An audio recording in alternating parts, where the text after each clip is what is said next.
So hello everyone, a warm welcome to our webinar, Accelerating Workforce Transformation Through the Lens of the Automotive Sector. We are really excited to kick things off and to have you here with us today.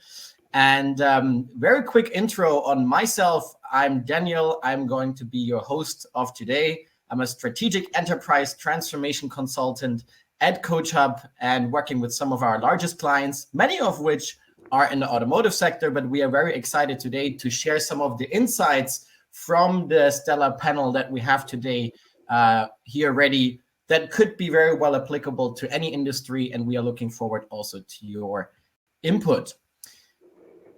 Before we get started, quick practicalities. So basically, we will have about 45 minutes. If the discussion is really hot, we will go on for a couple of minutes longer. That's not a problem, but we won't keep you waiting for long.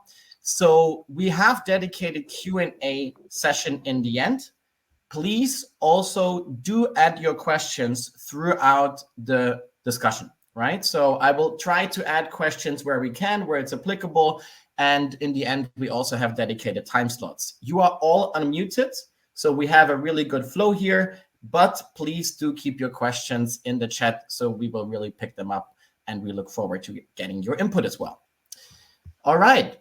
Without further ado, I'll just do a quick introduction of who is CoachHub, because I already saw there's many people that registered who are close to our organization or already clients, but many of them also not. So it would be interesting for some of you to learn who we are in a nutshell. And there's a couple of points I wanted to share. So basically, we are a digital coaching company, but what we ultimately do is we create scalable coaching experiences to help transform your people and the organization. We are CoachHub, and on the top right corner, you see our talented, passionate people that came together in the end of 2022 at our CoachHub Bella Festival. We are nowadays over 3,500 certified coaches that we have in our pool in over 80 languages and 60 countries. We are hundreds of talented and passionate people who work every day with over 1,000 clients. You can see a selection there. And what we provide is an 100% digital solution, so a platform where you can have one-on-one coaching solutions, but also collective coaching solutions, and everything end-to-end out of one solution, including real-time dashboards and analytics, both for individuals and companies, making what was not measurable before measurable, and making what was not scalable before high-class coaching now scalable. We also have an internal innovation lab with change management experts, coaching science experts to really create state-of-the-art coaching programs. And as the German engineers of coaching, we are global, but our headquarters is in Berlin. We definitely pride ourselves also in having the highest GDPR and data security standards, and hence we can work with all of these amazingly large companies. So that is it from my side as a means of introduction. It would be great to actually hear where you are dialing in from, because I know we have quite an international setup here. So excited to welcome all over the world here today. So please let us know in the chat. And before we also get started, it would be interesting to then also learn whether you're a part of the automotive industry or not. While we get those polls going, we will start with a means of introduction of our amazing panel today. Please introduce yourself, maybe 30 seconds to 1 minute. Who are you? What's your scope? And tell us one interesting fact that's not on your LinkedIn profile that could be interesting for us to know. Ulla, do you maybe want to get started? Yes, Daniel, thank you. So, hi everyone. I'm Ulla Kidding. I'm HR Director for Mazda Motor Europe. And our organization, our company, is currently going through transformation and change. And one of my key responsibilities, together with my team, is to help and support our people and our organization through transformation. And this includes as well, of course, people development and organizational development.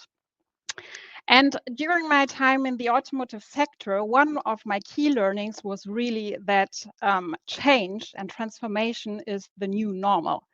And that sometimes can be very challenging and painful too, which was also one of the reasons why I've decided to become as well a certified coach and change manager, which is quite helpful to support and to understand people and organizations when it comes to change. And as I'm also super convinced that I can always learn through fruitful discussions with other people from other organizations as well, I'm quite happy to join this webinar today. Thanks a lot, Ola. Axel is next in my row. Please go ahead. Thank you, Daniel. Nice to join you this afternoon. I'm more than 30 years now in the automotive industry. Most of my time I spent within the Volkswagen Group, the last 10 years as the CFO of Audi, responsibilities, finance, IT, and integrity. Today I do work mostly as a supervisory board member and a little bit in consulting and mostly in coaching. My first contacts to coaching were actually many years ago when I had my first CFO position, or when I went into it, and I had a boss who asked me, why don't you want to get a better preparation for that? And this was my first contact. And since then, I really liked it. Maybe in my most turbulent years, I didn't use it too much, but when I left my career in this large group, I started several trainings and coaching, and today I really enjoy, I love it, and I love to help people indirectly so that they can discover their lives in a much better way, and go much more into reflection, etc. And things we'll discuss a bit later on. Maybe what's not on my resume is I have a lot in common with Ulla and Scott today. You're both working for a Japanese organization, and I do live with a Japanese wife. Amazing. I didn't disclose it before, but it's amazing that you're saying it, Axel. So we have true Japan power here as well today. So thank you for joining us. Thank you for being an advocate of coaching and bringing your expertise here. And the last but not least, Scott. Hi, everyone. Glad to be here. My name is Scott Caldwell. I'm head of what's called talent transformation for Toyota's European region. That includes talent management, training and learning, reward, DE&I, talent mobility, talent acquisition, and a few other functions of the HR world. I've been here in Europe for a year, but the previous 16 years with Toyota were in the North American market. Over the course of my career, my early career was mainly as a talent development guy. So I've been involved in coaching. I've launched coaching programs internally, and obviously have a big belief in it. And happy to be a part of this panel today. One thing that's not on my LinkedIn profile, but is definitely a big influence in my life, is that I'm a father of 5 children. So three daughters and 2 sons. So that's a big part of my life outside of Toyota. Wow. Thanks for sharing, Scott. Glad to have you on. And now I know who I will ask for advice once I had my first one. So very cool. Nice. So also thanks so much for sharing where you're dialing in from, so we can see Wolfsburg and we can probably think who this person is representing. But then also people from The Hague, Namibia, Vienna, London. Wow, super cool. Thank you for dialing in, and really glad to have you here. While we will have the first question of today, I will launch a poll because it would actually be interesting to know who of the audience is in automotive or works with automotive versus not. And if you're not, please specify also in the chat which industry you're from, because it would be great to add this also to the discussion later. Let me see if I can launch this. Our amazing marketing manager briefed me. So I hope you can now see a poll in your chat coming up. If you don't, just maybe add something to the chat. Oh, yes, we can. So that's very good. And while we wait for the final results, I would like to ask the first question to the panelists. Obviously, we know it's a really crazy time of uncertainty and volatility, but what do you see as the number one challenge that your organization, or if you work with several organizations, obviously, is going through right now in terms of transformation? What is the main transformation challenge that you see and why? And maybe Scott, starting off with you, you were last in the first round. Maybe you want to hit us off. Sure. It's hard to pick one. I would say one that's impacting the industry in Toyota as well is adapting to rapidly changing technology. And that's not just technology in the product itself. It's technology in the customer experience surrounding the product. It's how to leverage data and handle that data appropriately. And it's also the technology inside of the company. That's something that doesn't get a lot of airtime, but if you look at competitors of ours like Tesla, one of their biggest competitive advantages is that their factories, they get to start from scratch, right? Technologically, it's much easier to build a factory from scratch than it is to retrofit an existing factory while building cars in that existing factory. So just adapting to rapidly changing technology, both in product, customer experience, and internally within the organization and in how we manufacture is a huge challenge. Yeah, thanks so much for sharing. So technological transformation definitely continuing and even intensifying. And thank you also for pointing out the difference of these new players, right, entering this established industry and also some advantages that they have. Ulla, maybe you would like to share your perspective. Yeah, I'm happy to do that. And probably Toyota and Mazda are facing similar challenges, of course. But to scope it more general, I would say one of the biggest challenges is the continuous increase of complexity. And that really comes from different angles.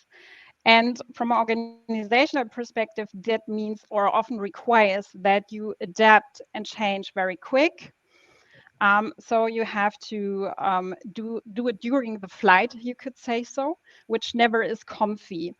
And especially companies within the automotive industry, like our company with a very long history, sometimes do not have the structure, the resources, or the skills to adapt that quickly for several reasons. And that's probably one of the biggest challenges I do see at the moment.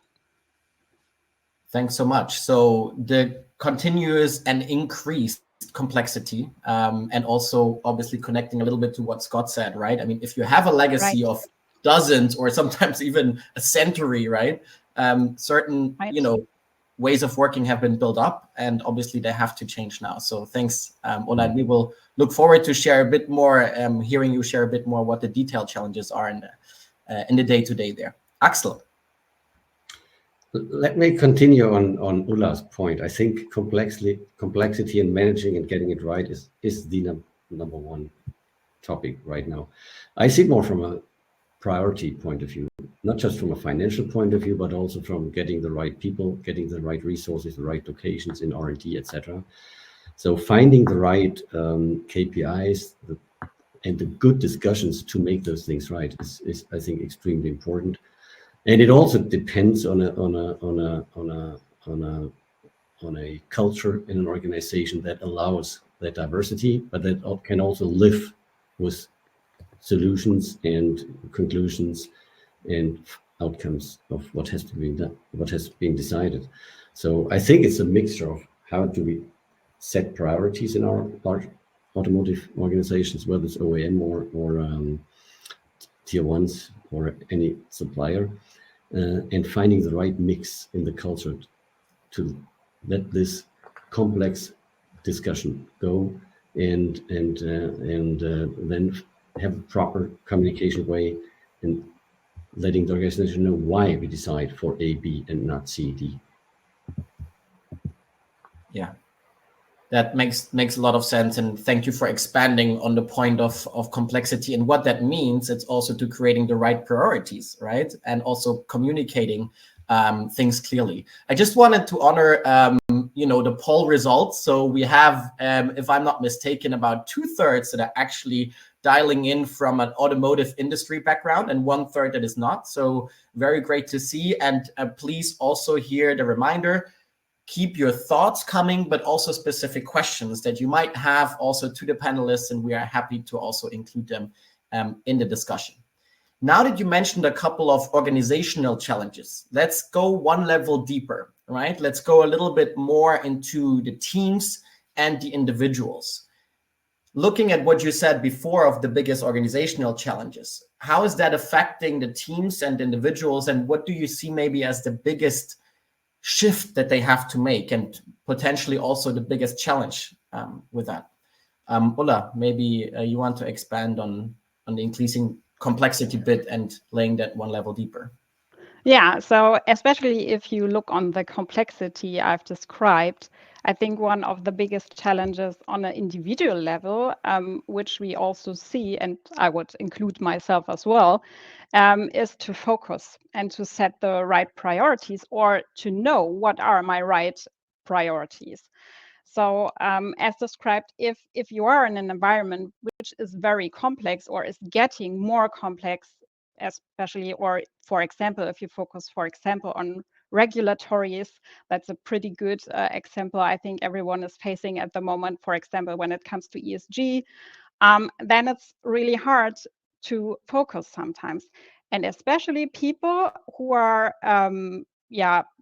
who are more focused on harmony, it's probably even harder for them, because sometimes if you do focus, or if you are strong with setting your priorities and focus, you sometimes have to say really no, or you have to say, I will do it later, which sometimes is as well a bit a struggle within an organization. So I would describe that on a personal level probably as one of the big challenges. Yeah, that makes total sense. Scott, how is it in the Toyota context? I'll probably just expand on what Ola shared. It's very similar. So I think for established players in this industry, like we are, you're trying to keep the old business running and profitable and to be an engine of growth for you while you're trying to launch into the new business that is maybe very experimental, right? And that for leaders is a real difficulty, right? There are not unlimited resources, especially since venturing into the new is very expensive. So you have to kind of make do in most cases with your existing resources and figure out what's that right balance between maintaining a profitable existing business and reallocating that resource to build new capability, to build new skills, to generate new revenue streams. And our leaders are all struggling with that, right? If you ask them today, they're all struggling to figure out, how do I balance my resources between kind of old business and new business? And the pace is just frenetic. I mean, the pace is frenetic. Our leaders are not, that's a real challenge. They're not used to that just crazy pace of change and innovation. And you hear them talk about it. You hear them talk about the good old days when they had 6 months to focus on one particular problem, you know what I mean, and try and solve that one problem. And now they feel like they get 10 new problems a day thrown at them and their teams, and they're trying to adapt very rapidly and manage their resources effectively. We will definitely put this in our quote summary. I think back then they had 6 months for one problem. Now they get 10 thrown at them per day. I think it's, it clarifies it quite clearly. Axel, you have a different perspective now, working with so many organizations and individuals, not only through CoachHub that you coach. What's your view? Well, I think this complexity and this workload should bring leaders to challenge and question themselves on how to lead. They don't have to know, we don't have to know everything as leaders. We can't solve everything on our own. So it's about really trusting and having open communication, and also showing that we are not aware and know everything. It's fully impossible with the complexity of technology and where we're going. So having this openness as a human, as a leader, as a manager, showing this individual and human side, and inviting your team in a discussion where everybody can speak up. I think that those are the coaching mindset styles of a leader that would enable others to bring in their attitudes, and not the old-fashioned way where we often had a technological setup that was there. So it's about technology and priorities, but it's also about how do I behave as a leader, and accepting that I'm not aware and make all the final decisions. So we're depending on our team and on our discussions. And enabling that in your organization, I think has a big value in the future. And that's where I think the coaching pattern comes in, not just on an individual base, but also on team coaching, for example. Mm-hmm. Definitely. I think those are really important points. And do you actually see that being different for like senior, like top leaders versus middle management and lower management? Do you see different levels struggling differently with that shift from the old to the new approach? Yeah, what's your view? An open question. If I just may continue, from my coaching perspective, I don't see that. I talk with people on all levels, and this uncertainty, this complexity, what's going to be the right decision, product, technology, etc. of tomorrow? How does our organization look like? How do we work together? This is in a much faster flow and change than it has been ever before. But being open with that complexity and seeing it rather as a chance in the organization with your teams is something CoachHub and other coaches can support, and this certainly helps with this awareness much more than just being bold and saying I have to do it, I have to decide everything on my own. Yeah, good points. I mean, Ola, Scott, how do you see it from a challenge perspective? Different target groups. Any reflections to share? Well, I think this kind of need, what Axel described in reference to leadership, is important for every leader. So I wouldn't differentiate between different levels because I think, it's important on all levels. And I think it's also really about the mindset. Which kind of mindset do you bring when it comes to leadership? And maybe, of course, the top leaders have a stronger role there because they should hopefully lead by good example, and if people see that, then of course it's easier to adapt within an organization. But I would also totally agree that I would not do a differentiation on leadership level when it comes to that requirement. Yeah, I don't see I don't necessarily see a difference in the struggle either. I think it's pretty universal. The only challenge that I sometimes see that's in addition for some of our more senior leaders, Toyota has a very promote from within culture. So a lot of our senior leaders have been with the company 30 plus years. And one additional challenge some of them have is they may not be the experts on the latest technologies and methodologies that are needed in the business. So they really, they feel, in addition to that, just, that anxiety of the speed of change, they also recognize that they're no longer the expert on some of the new business arenas that we're playing with. So it's kind of to Axel's point, they have to change the way they lead. Many of them are accustomed to being the subject matter expert and leading from a position of being the expert, and they can't do that anymore. They actually need people right out of college who have the latest technologies, and they need to be able to lead those people effectively, even if they aren't experts on the skills and technology they know how to use. Fully agree, Scott. It's about enriching your people and not yourself alone. So if you have 10 team members and they're strong, it's so much better than if you just develop yourself, and you can't do everything on your own. So this, in a mindset of a leader, a team leader, whatever management level, helps tremendously. And this is not a perspective of the leaders, right? But I mean, one thing that CoachHub we are known for is like the democratization of coaching. And that's also beyond leaders, right? To making this available to many experts, many technical experts. So hence the question right now, especially in automotive, there are skills that were relevant in the last decades and that are now really irrelevant or have to shift completely. How do you tackle that challenge internally in your companies, and what have you seen working and not working to take people along the journey?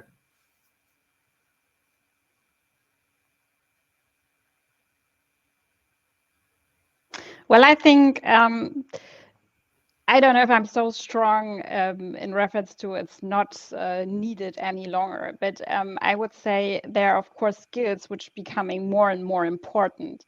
And for example, agile working skills in comparison to traditional project management, for example, because as we already mentioned, projects challenges are becoming more complex. So traditional project management is sometimes really helpful and useful, of course, but to tackle the complexity, probably different skills are required. So I think that's, for example, something where we need to ensure to skill our people up and to get used to making usage of different project management frameworks, for example. Yeah, absolutely. I think, as there is a lot of, move to agile ways of working, SAFe and SPICE and what they're all called, there is a lot of new frameworks that creates obviously also an overload, right? I guess for some. Scott, how are you viewing that? Yeah, so, well, I was going to talk about a different skill. Ways of working, we're facing the same thing, right? When the pace and the speed is much higher, some of your traditional ways of managing work and projects don't work. So, I was going to expand it a little bit on leadership style as well. So, a big transition of what's not working anymore is really heavy, you might call it micromanage, but high control leadership styles don't work right now. And the biggest reason is you just don't have nearly enough minutes in the day to control everything that's going on in your team. The pace is far too fast. And again, in the past, and coming from a Japanese company, I'm sure Ola and I, can relate to this, right? There's a culture and a history of you develop through kind of heavy, sometimes heavy-handed, high directive leadership. That just doesn't work in this pace of environment. So those skills are not keeping up, and we really need leaders who operate from a high degree of trust, who generate positive environments for people to be engaged, and then give them a lot of autonomy. And that's a very different style of leadership, especially for people if they've been 30 years doing it the other way. It's very challenging to get them to switch, but it's necessary. And thankfully, the circumstances are such that there's a driving force for them to change, because they just recognize you can't just work longer and more hours and get it all done. It's just not possible anymore. You have to lead in a different way. Right. So you're saying almost like they are getting to the really, okay, it's not working anymore the way I'm doing it, and this is also leading them to change, right? Yeah. It's more of a stick than a carrot, I would say. the environment is just mandating a change in leadership because the old ways just are not working. They're not working, and there's not enough. If I may add on that, so interestingly, I think that can be also seen as a relief, right? Because I think it's really exhausting if you do micromanagement all day. So I think that's also probably a perspective, even though I fully understand that, as you described, Scott, that for leaders with very long years with the company, that's sometimes not easy. I fully understand that. At the same time, I really see this also as a kind of relief. So, and maybe it's just sometimes helpful to change perspectives, even though it's not easy, of course. Let me bring in another point of view. I think what's really productive in large organizations is people on their career move between different functions, so that they get to know and understand what sales is doing, what finance is doing, what quality is doing, project management, etc. And by doing so, if you make your career further up, you understand much better, you have much better alliance in your organization, you listen much more because you're always new, you're forced to listen, you're not the owner of the knowledge of everything. And that's a way back from and that helps to go away from this micromanagement style and brings people together, which is, I guess, the most important point when it comes setting up large projects and defining, because you most likely will do your counterpart's job tomorrow. So you better find a compromise and a solution today. Yeah, that's a very interesting approach. Maybe speaking from Toyota Mazda, like which approaches have you used in the past, to really help people go along that journey now and that change? And is there maybe one thing where you found out, okay, that's actually not working anymore versus what is?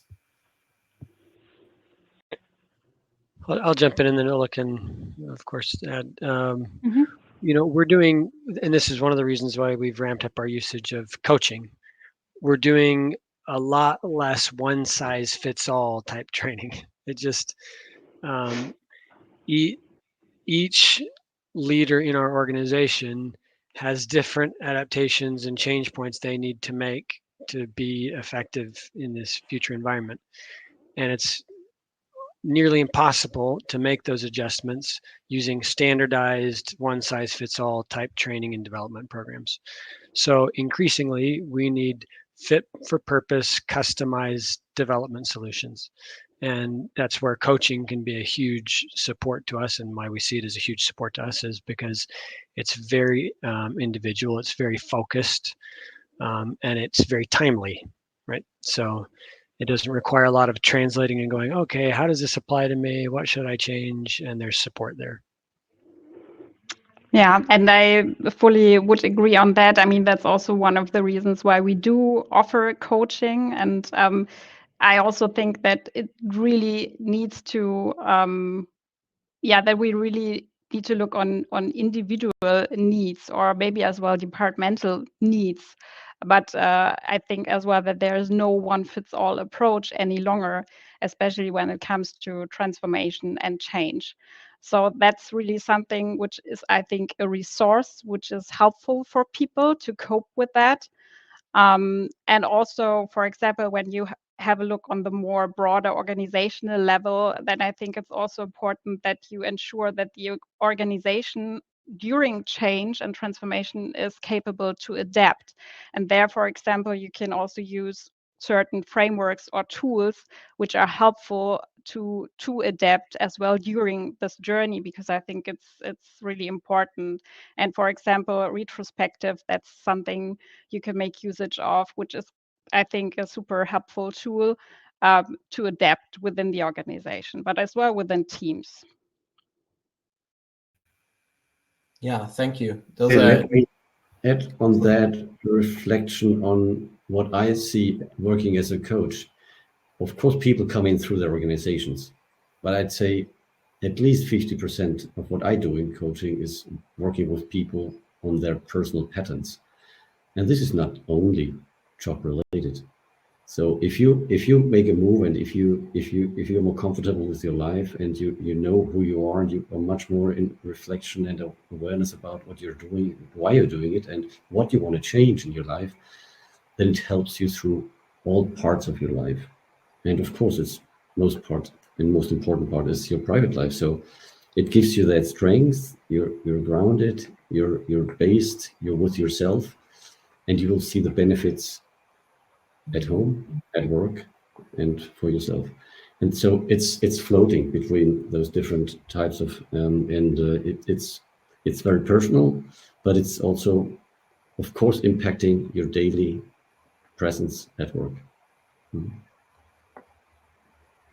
And I think that already, is a good transition to the last questions that I had, where we dive a little bit specifically into coaching and how you view it. And you've already started this. So we seem to have, the right solution for the right time, as you said, Scott, because of all those shifts that are happening at this insane speed, right? The trainings and the one-size-fits-all format are really increasingly becoming outdated.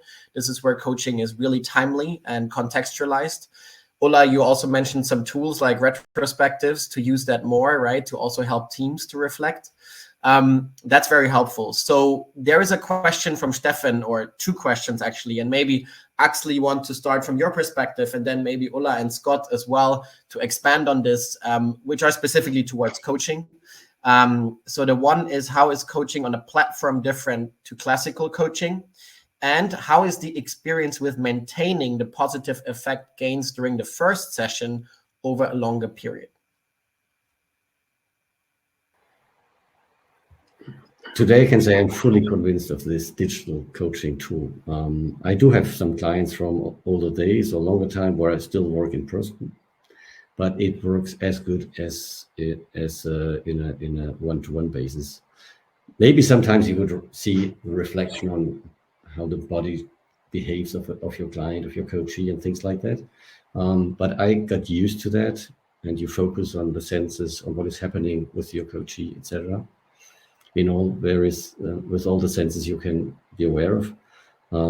There's missing a little bit, but it makes life so much more efficient for both the coachee and me as a coach. And I think if you want to run programs in large organizations, for me, 20 years ago, it cost me half a day, if not more, to drive to my coach, take the session, go back to work. Maybe the way back helps because then you can reflect on what you just did. And this is actually a nice thing, a nice point to think. But otherwise, I see a lot more advantages than disadvantages in this virtual coaching. The second question is difficult to answer because there is not just one first session. I think it takes a while to dig deep and into the points where somebody wants to work with him or herself. And the first session usually in coaching is get to know what is coaching, what does it mean? Open the doors, going into yourself, and describing the strengths, maybe a little bit your drivers, whatever it is in the first session. But it just opens the door. And then every coaching session, you go deeper and work on yourself, discover more of your behavior, of what you do, what you like, what you don't like, and where you want to go. So for me, the coaching journey, in most cases, it's a journey. And even if you have a target in one session, you not necessarily pick up on that on the next one because something else in your life is so much more for today. And then we dig into that. And in every case, the coachee, the client, defines what's going on, or we as a coach would ask him where to go and what is important for you today. And that's what is worth so meaningful both for the coachee and for me as a coach, because you can see and make the difference on an individual and on a daily basis. And it's something which I feel in parallel to my career and the other jobs I have as a very human job. And it's very, very it feels very good. Yeah, a few thoughts to add. I think Axel's comments about the platform, I'd just echo the same platform. In terms of speed and scalability, what you might lose in the face-to-face interaction, you gain from the fact that people actually go more frequently to their coach because it's not such a big burden to go to their coach, right? Like that's something in the past with some of the coaching programs, it was such a big effort that people just wouldn't use the coaching model as much because it was such an effort. So accessibility, it has vastly increased the accessibility of coaching for our leaders. And from that perspective, we're getting a much bigger return on investment. And as far as maintaining the positive effects of gains during the first sessions over a longer period, I would say for the Toyota members that are using coaching, we're setting them up. Most of them are continuing or asking to continue beyond 6 months or beyond a year. So they themselves are self-sustaining and investing, which if you think about that compared to a traditional training program, right? It's a world of difference, right? With a traditional training program, you're lucky if they've walked out of the room with anything to really commit to change to, versus someone who's spent a year on, personally invested in their development and now asking for additional help to continue their development. It's night and day from the old models of just throw them in a classroom and hope they get something out of it. Thank you, Scott, for also expanding on this. And obviously, we couldn't agree more. It's great that you see that sustained interest and also that it's really useful for people, right? And Ola, maybe you want to expand on your perspective, and then we will move over to the questions because I can see some popping up in the chat. I also saw the question AI, also on recruiting. We will have time to cover that. So please, Ulla, maybe your perspective on the coaching bit. Yeah, and I will start answering the second part of the question. So how to maintain the positive aspects.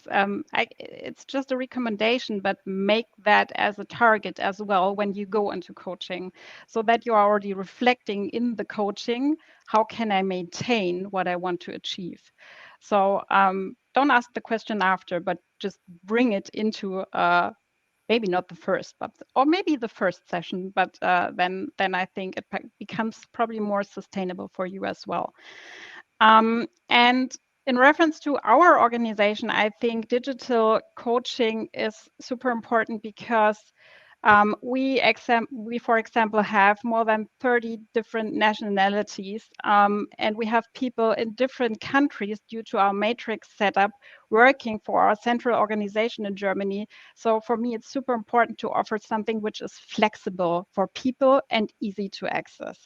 And otherwise, I would exclude people from it, which I purely don't want to do. So I think that's probably the biggest advantage. And Sounds good. Thank you, Ulla, and glad to have also a supporter there in you and an advocate. So basically, we can go into the question. I also saw another popping up, so please also keep them coming. I also wanted to expand just on the positive effects on the long term. What's important in coaching is that coaching is also not there to be there forever, right? It's also important that there should not be created a dependency. And obviously, there's also budget restrictions. I think probably Ulla and Scott would love to coach everyone always, but we do know that this is unfortunately, sometimes rather a dream than a reality. So it's important that in the coachings, coaches do share tools for self-development, that people make their own action plans, that they are also supported in between the sessions. We also have micro-learnings, goal-setting tools, and everything. So it's important to build in these steps so that the people also can continue working on themselves whilst they are not in the session, because the magic very often happens also in between the sessions until you then also reflect back on it, or as Axel said, just add another topic because that could just be more relevant at the point in time. I wanted to actually expand the question on AI, because maybe you have one or two examples how AI is currently being leveraged in your organization. I'm also happy to share a little bit how we view it from a coaching perspective, because CoachHub is also innovating in the space. How is AI disrupting the space, and how are you maybe also using it to help your people in change?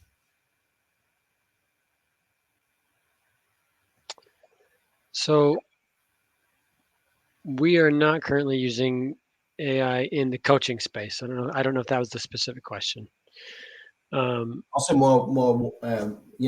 More broadly in HR, we could have a whole webinar on that topic. In Toyota, we are using generative AI, a walled garden version of generative AI, meaning it's an internal generative AI to try and make day-to-day work more efficient. So from that perspective, it can be an enabler for transformation. And that could be anything from asking it to look through your backlog of emails and summarize 10 emails that you got on a certain topic while you were off yesterday. It could be to generate new ideas for a strategy and you just want to get the mental juices flowing. So we are beginning to use generative AI in kind of test use cases within the HR world and within our company. Now, obviously, in the research and development world and in our connected technologies and other functions, they're using AI on a much grander scale. But within HR, yes, we are beginning to use it. And that's the same to us. So I can fully relate to that, what Scott mentioned. So in the business, it's different, but I think within HR, we are really at the beginning. And at the moment, I'm looking a bit on this Microsoft Copilot piece as well. But again, we are at the beginning. Yeah. Yeah, and this is a good transition, Ulla, because you mentioned the Microsoft Copilot. So basically with CoachHub, by the way, we were the first company beginning of last year already to launch an AI coach. It started as a research project called Amy. We had over 15,000 people from over 100 countries using Amy, where you could run chat-based coaching sessions, but also even as a virtual avatar. So we learned a lot from that. We also published research that we did with some really famous professors in the space, which you can also download on our website, where we analyzed where HR is disrupting development space, L&D and HR, and what the state of the organizations is right now. I can give you that much. In the coming month, we will also be launching AI features because we believe in AI-enabled coaching. By the way, only 2% of the organizations we surveyed do believe that in coaching, AI will replace the coach. And we definitely also don't believe so. But it's an amazing way to enable, to amplify the impact in between the coaching sessions. We talked about this, connect to what is being discussed in the sessions, and for example, leveraging all those tools that we have on the platform to connect the dots much better. So there will also be something announced very soon. So this is definitely a space you should be watching. One question from I think Marla Fons. So is there a large-scale coaching solution to cover broader goals, initiatives of a company? Yes, and obviously this is what we provide as well with CoachHub. It's very important to make a little bit of a distinction. There is the coaching that is being applied as a benefit, as a development tool for talent development, for individual development. And there is also coaching that is very often applied as part of organizational change initiatives, as part of specific transformation initiatives. The difference being that there might be certain behaviors and skills that you have as a goal that you want to help people develop over time, right? And this is where at CoachHub, we can adjust for both cases. As Axel said, coaching is very often about the individual needs. However, through the platform, we can adjust also the assessments, the focus areas where people can get insights on. And this can be brought to the coach and the coachee so they can develop on specific skills over time, right? So the combination of using also coaching for organizational development purposes is definitely available and is definitely also used a lot by our clients. So just that as a comment, and also thank you for the colleague here who is a car sales executive and also talking about the open communication with customer feedback that plays an important role and how this is also affecting change in the world. There was a question on recruiting, and I think to accelerate workforce transformation, it is an important topic as well. So happy to also give this some space. So the question here is, as we are Europe-wide, please can I ask how the event speakers are finding getting staff for the company since COVID? Are they having issues recruiting staff?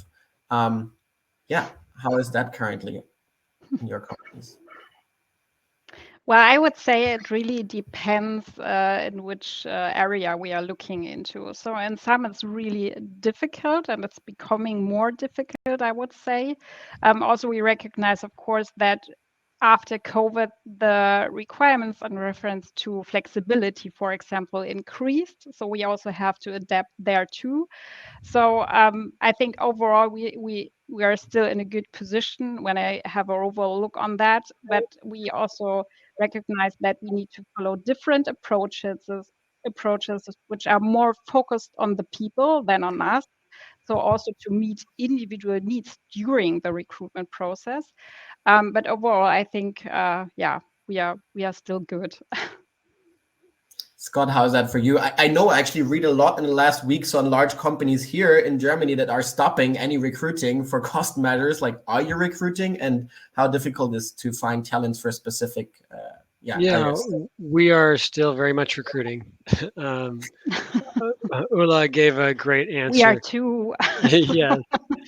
So it really depends on the market and the job role. It's very local. So in some markets, we're having no trouble recruiting and we can get the roles we need. In other markets, right, Europe is a very complex market. We're struggling to get the profiles. And in some cases, we're now searching and moving operations to other countries within Europe where we can more readily get those profiles.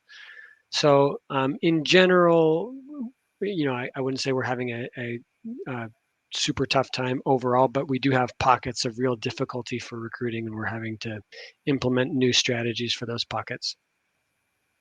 Okay, Very interesting. So you all heard it. There are companies also in automotive currently recruiting, and you know who they are.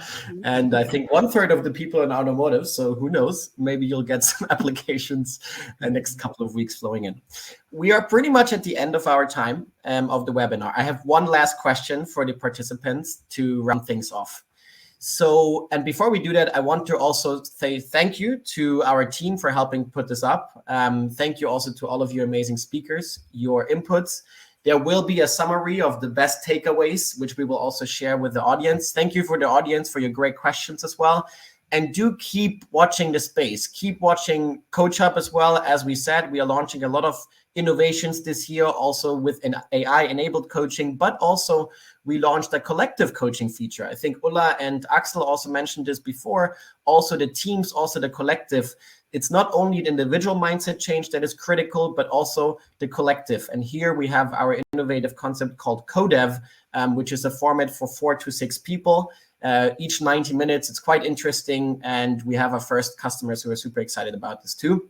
So just wanted to mention this. And my last question to you would be, when it comes to accelerating transformation, right? What is the number one key mindset that the people have to shift to? And let's stay in the industry, right?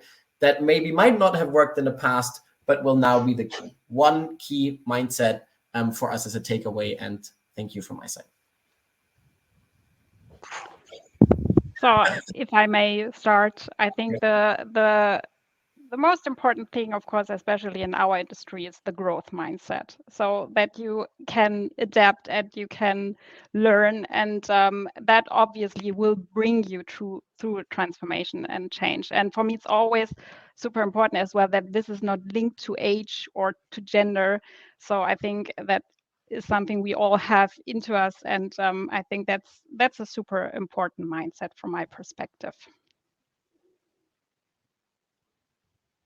In short, I would say listen more.